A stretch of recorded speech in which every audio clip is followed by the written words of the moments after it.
Bienvenue à tous. Et en ce début d'année, parlons d'un sujet crucial, la santé et la sécurité au travail, plus précisément les matériaux utilisés pour éteindre les incendies. Ça s'appelle, astérisque pense qui que, la lutte contre le feu de manière innovante. Donc l'eau est vraiment votre première ligne de défense. Mais je me demande, pourquoi ne pas l'utiliser pour tous les types d'incendies? Ça serait tellement simple, non?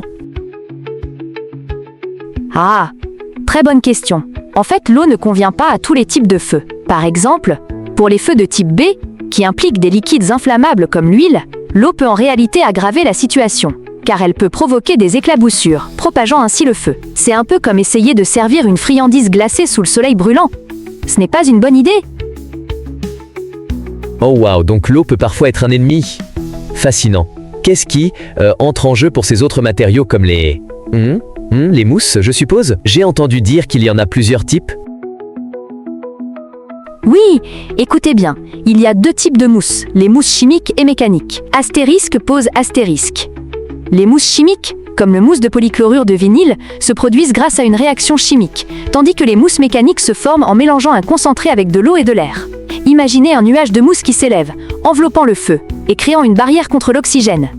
C'est idéal pour les feux impliquant des liquides inflammables. Le nuage de mousse? Je peux presque voir ça, mais ça ne ressemble pas un peu à une fête de mousse, où tout le monde s'amuse, mais ici le feu est l'ennemi à battre?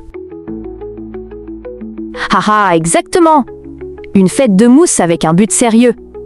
Astérisque souriant astérisque.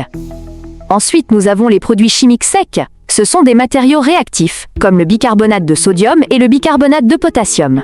Ils sont très rapides pour éteindre les feux, c'est comme si vous avez une solution instantanée en gros. Imaginez avoir votre café instantané pour affronter une réunion matinale.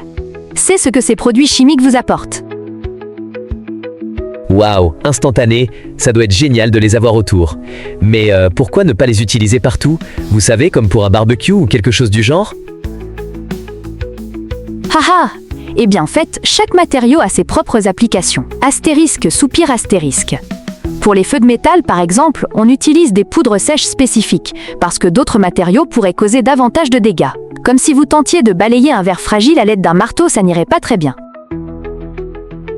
Ah, je vois, mais en parlant de dégâts, ça m'amène à la question du dioxyde de carbone. Comment cela fonctionne-t-il exactement? Parfait! Le dioxyde de carbone est un gaz inerte qui agit en en déplaçant l'oxygène. C'est efficace pour les feux impliquant des liquides, et aussi pour les appareils électroniques. Astérisque, pose astérisque.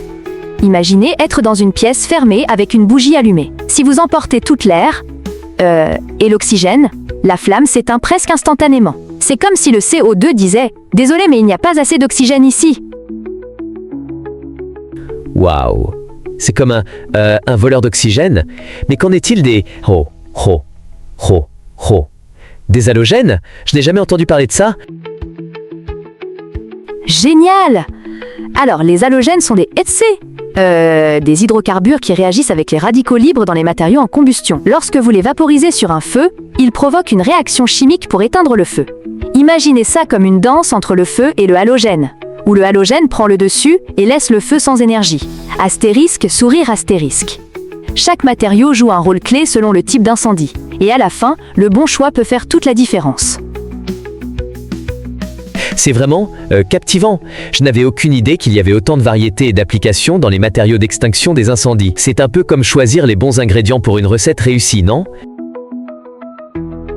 Absolument. La chimie des incendies est tout aussi délicate et précise que celle d'un bon plat. Chaque élément doit être choisi judicieusement pour atteindre le meilleur résultat. C'est fou de penser à ça. J'aimerais pouvoir appliquer ces techniques à d'autres domaines comme je ne sais pas, peut-être gérer un événement stressant?